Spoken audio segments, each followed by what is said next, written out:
On today's World Insight, a 100-day countdown to the 80th year milestone of the United Nations. Where is the world body headed? We'll take stock of its achievements and direction from top executives, including UN Special Advisor Selwyn Hart on climate action and UN Secretary General Antonio Guterres, as we present a special series, United for the Future, the UN at 80.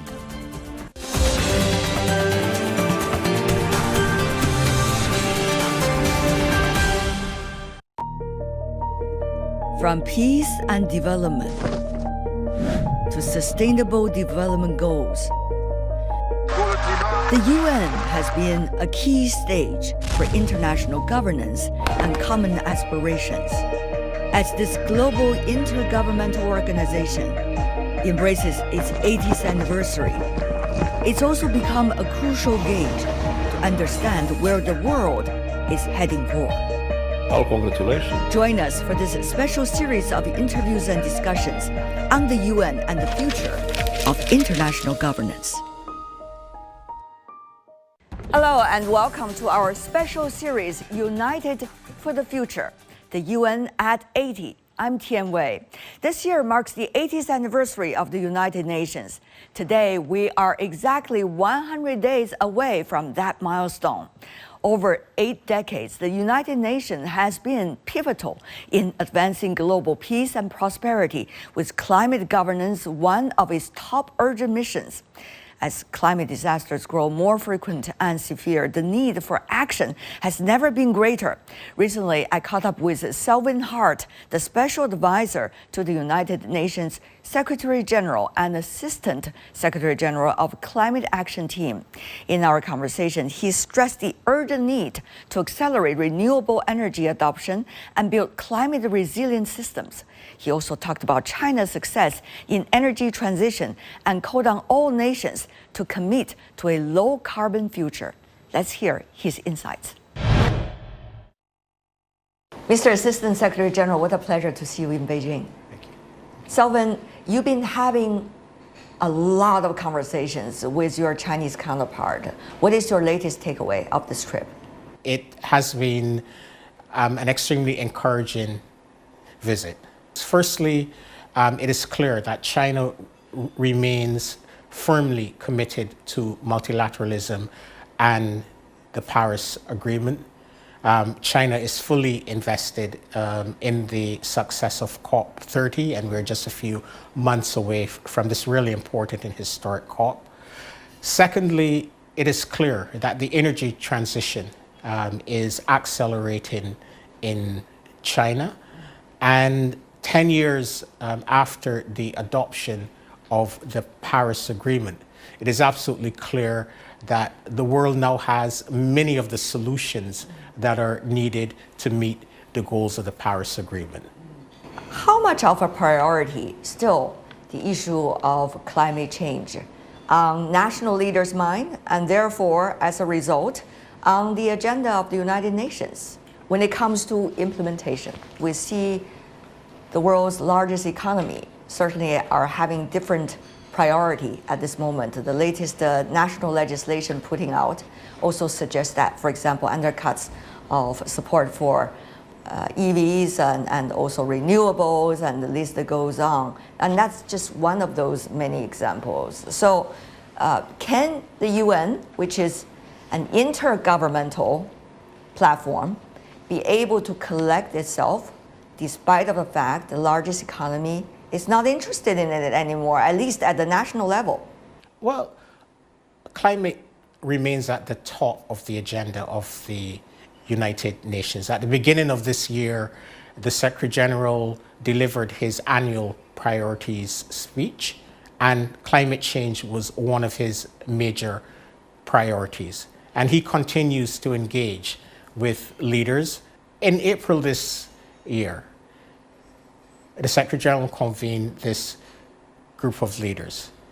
President Xi participated, Presidents van der Leyen, Presidents Costa from the European Commission and European Council, as well as leaders from all over the world, including leaders representing key groups and constituencies around the world. And there was one clear message: climate remains a priority for them. And we also need to look at what is happening in the real economy. Renewables have never been cheaper. They're the cheapest and the fastest form of electricity generation. Energy security for many countries, or most countries now, is access to clean energy, access to homegrown sources of electricity. And we're also seeing that many countries are really focused on ensuring that clean energy solutions can finally deliver the energy access that has been one of the greatest challenges that our international community has faced. Despite all the major advances in technology over the course of the last few years, 700 million people still lack access to electricity, 600 million in Africa. Renewables offer the best, and clean energy offers the best way of providing energy access. Then the natural question to ask, why is it not there yet? I believe part of it is political will, and we also need to understand that the renewables revolution is a rather recent phenomenon. So 10 years ago, when the Paris Agreement was adopted, only around 150 gigawatts of renewables were installed globally. Last year, close to 600 gigawatts of renewables were installed. That's about a 300% increase. China alone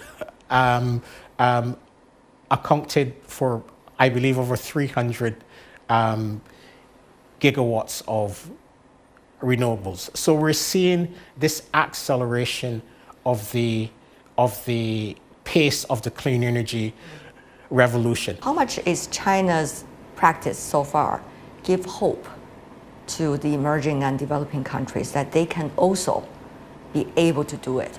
Well, if I were to just take off my UN hat for Okay, feel free to do that. a minute or so, and it has given tremendous. You're originally coming from Barbados. Barbados. Yeah. It has given tremendous hope across the developing world, and when one looks at the new energy plans from a number of developing countries, they put this emphasis on renewables, renewables, renewables. Now, there's some aspects of the international financial architecture that need to change in order to lower the cost of capital for developing and emerging economies. And we need to urgently address these injustices. So, and I'll give you one example. Same technology, but if you are not an investment grade economy, the cost, both for equity as well as for debt, is 3 to 4 times higher in terms of investing in a renewable energy product.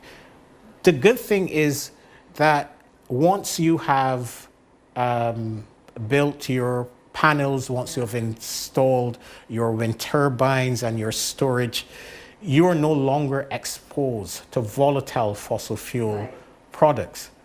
But the investment, the initial investment, has a high upfront cost. And we're really working with international financial institutions and the MDBs to really address this issue of the cost of capital. Climate financing, as you clearly mentioned, certainly is a big issue right now. And look at what Baku has been committed at the last COP, 300 billion US dollars by the year 2035 for developing countries. When is that necessarily going to come into effect, come into being? There were also earlier commitments financially by developed economies for the developing countries. Over the decades of debate at COPs, you know that. And it's so hard for those things to be implemented, always delayed, if not postponed. When it comes to climate financing, obviously it's about word made and what needs to be implemented? Solidarity with the developing world is absolutely key if we are to address the climate crisis. And this solidarity starts with developed countries honoring their commitments as it relates to the provision of climate finance. Now, on the good news side, as I said earlier, renewables are now the cheapest and fastest source of new electricity. And if deals are structured right, the private sector can get the incentives right. Private finance can help to fill some of this void. However, we also know that the adaptation challenge is getting worse. Impacts are accelerating at an alarming pace. And financing adaptation in developing countries usually falls on the shoulders of the state. And public money will be needed increasingly more for the adaptation challenge as these climate impacts get worse. And we know that the adaptation finance gap is growing and growing. The UN Environment Programme issues an annual report called the Adaptation Gap Report. And every successive report has shown a widening of the adaptation finance gap. We already seen emerging economies speaking out together collectively. For example, at the recently concluded BRICS summit, in a joint statement made by the leaders of these countries, 1.3 trillion US dollars a year for the future when it comes to financing. Now, once again, I know this is a grand goal. What mechanism do you think the UN could try to establish, or by working with other stakeholders, in order to get these numbers come true? One of the outcomes that we hope to land at COP30 is the Baku to Belém roadmap, and Brazil, as the incumbent COP president, and Azerbaijan, the current COP president, were tasked at COP29 to prepare a roadmap from the 300 billion to the 1.3 trillion.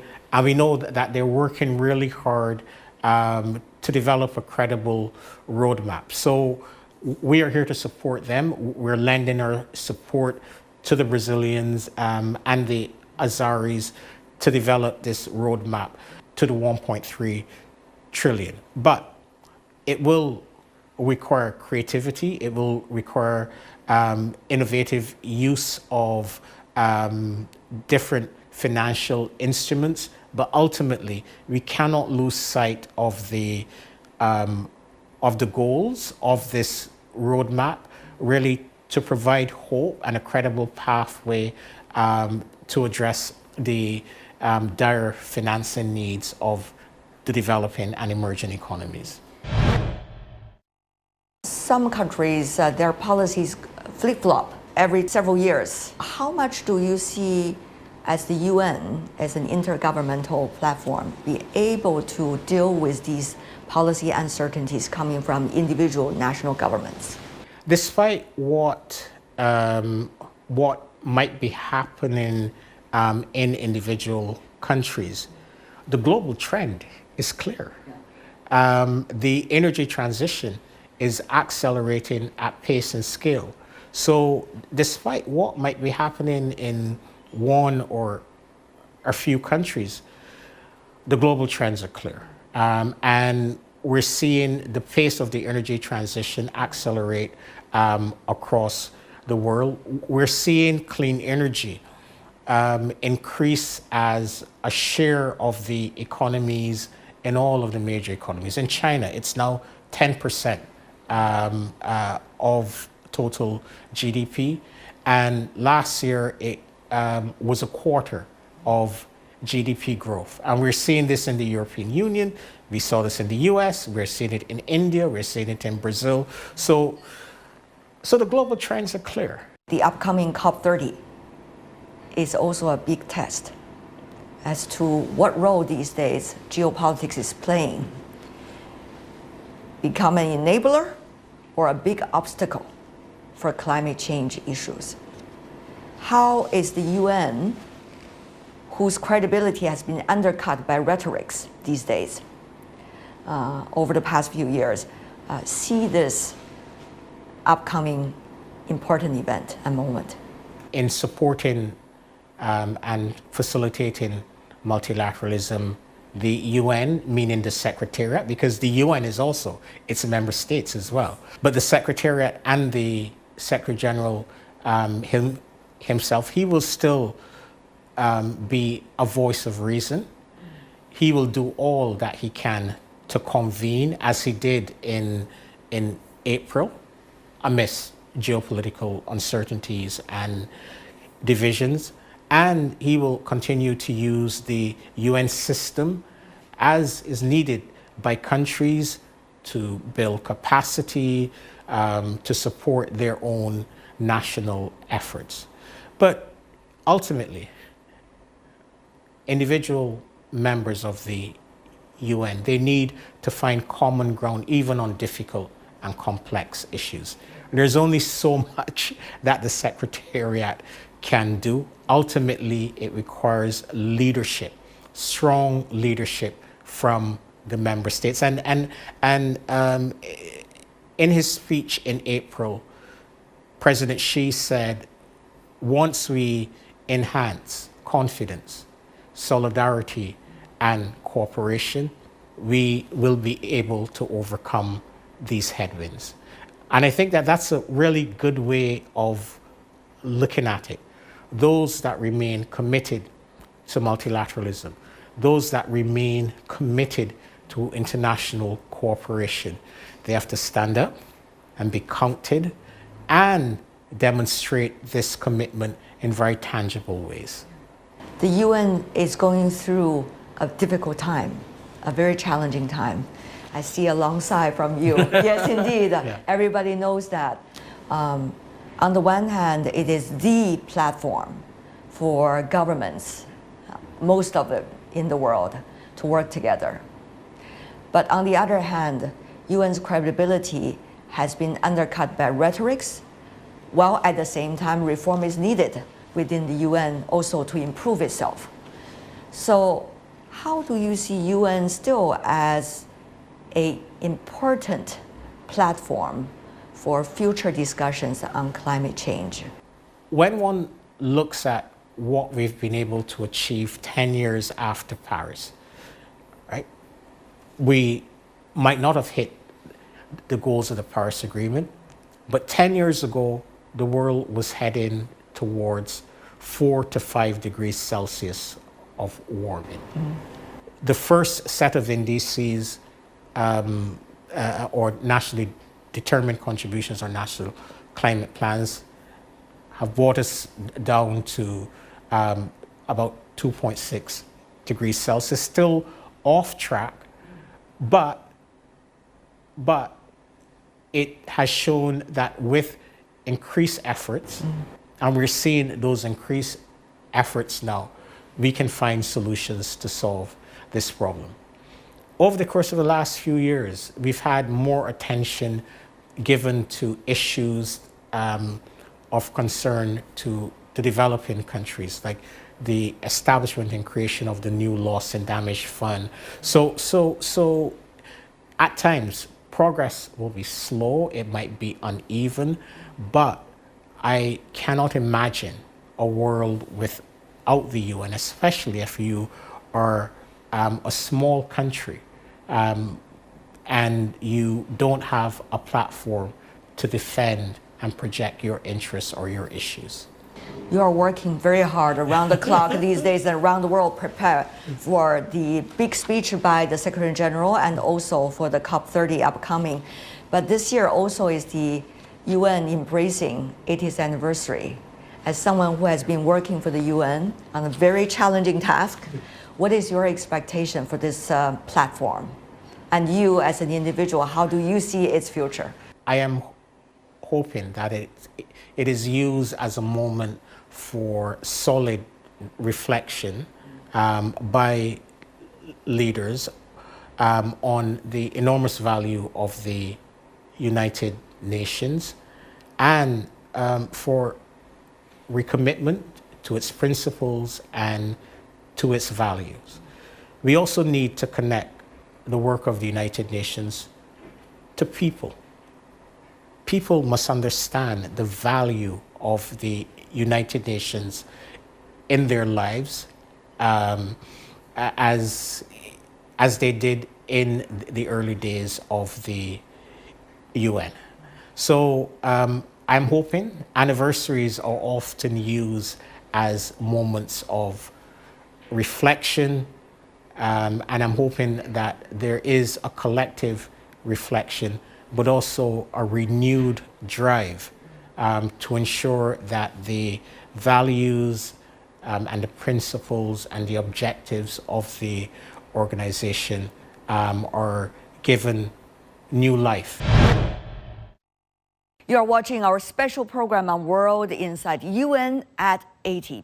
Coming up, insights from Antonio Guterres, the UN Secretary General, on reforms toward UN's effectiveness and the Sustainable Development Goals amid global challenges. Next.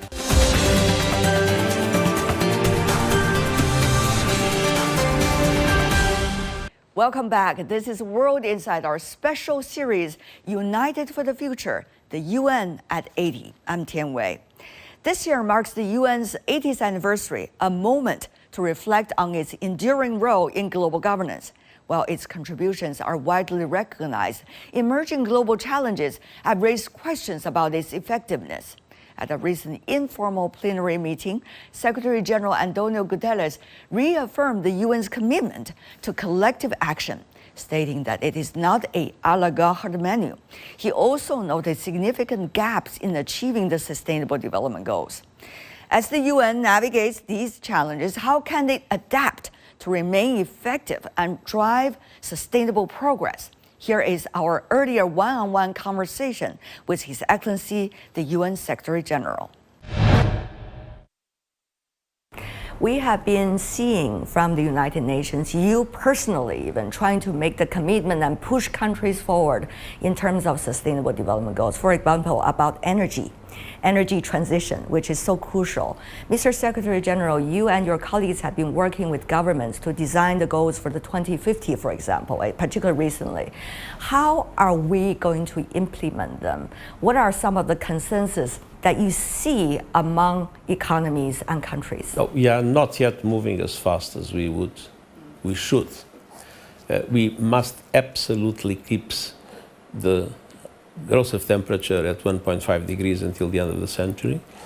I think we'll have some overshooting in the next few years, so it's absolutely essential to limit as much as possible that overshooting and to make it disappear as quickly as possible. But the truth is that emissions are still growing. So it's vital to have a drastic reduction of emissions in this decade. It is vital to move into the progressive phase out of fossil fuels, and it is vital to increase the investments in renewables and the transformation of the economies and the societies. And there are two very important things that are happening in China. One is, of course, the massive investment in renewables. You reached already the target for 2030. And the second is the huge multiplication of electric cars, in which now you produce more electric cars. You saw them on the road today, right? Cars. Yeah. Having said so, China, because of the dimension of your economy, and because obviously you became, to a large extent, the factory of the world, China has also a huge effort to make in reduction of emissions in the next few years. And we trust the determination of China to play that role. At the same time, it is very important to say, and we saw it in President Xi's intervention in the Belt and Road, that green development is a fundamental objective in the development cooperation of China with African countries. And we see it again, the importance that is attributed by China to the sustainable development and to the green development as a fundamental vector of that cooperation. We see as the world changes, there are different ideas as to how the earlier rules can be abided by and whether there can be updates of the global rules. But at the same time, more self-interest as well. For example, about this, what you consider as a very crucial energy transition. We see different governments are having very different decisions, and sometimes the pace of movement can be delayed by one country's national interest, while their consensus can be harder to be reached. Mr. Secretary General, how optimistic do you have to be in your daily work? Jean Monnet used to say he was not optimistic nor pessimistic, he was determined. Okay. And I'm determined to convince all governments that the most important national interest is to defeat climate change. I was in Shanghai. The secretary of the party in Shanghai was explaining to me that meaningful investment is already being made to protect in relation to the rising sea level. When I was in the Pacific, the rising sea level was a major concern. I saw communities that had to move from the coast further inland, with destruction taking place at coastal areas. Some islands might even disappear. So, I mean, we are facing climate change as the existential threat of our time, and the interest, the national interest of each country is to make sure we defeat climate change and we do not let our planet to be destroyed. The 80th anniversary of the United Nations, I know you and your colleagues are preparing for that. From now till then, Mr. Secretary General, how would you call on the national leaders around the world to work with you and people around the world? My biggest appeal is for peace. Peace is the most important thing in life. It's peace in our minds, peace in our communities, peace in the world. We see so many other parts of the world in which people are killing each other, in which destruction is, and in which people are suffering so much. Peace is the most precious gift, and we must fight for peace. Mr. Secretary General, you see China has been confirming the reform and opening policy. Meanwhile, you also see this country has been working with the United Nations, bringing out global development, global security, global civilization initiative. How do you see the importance of continued success of this, what it considers as the largest developing country in the world?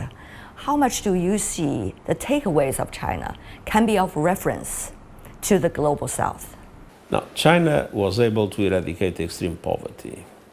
China is still a developing country, but China is in the top performance of some of the most sophisticated areas of technology. And so I believe that to study what China has done, to learn with the Chinese process, is something that will be very important. Of course, no one size fits all. Countries are different, but it's an experience that all developing countries should study to see to what extent they can profit from that experience to overcome their dramatic development gaps. And that is the first edition of our special series, United for the Future, UN at 80. And we are going to bring you more programs, discussions, and interviews in the near future. And that's all we have for today. If you'd like to know more, search World Insight or check out our YouTube channel. Follow us on X and Facebook.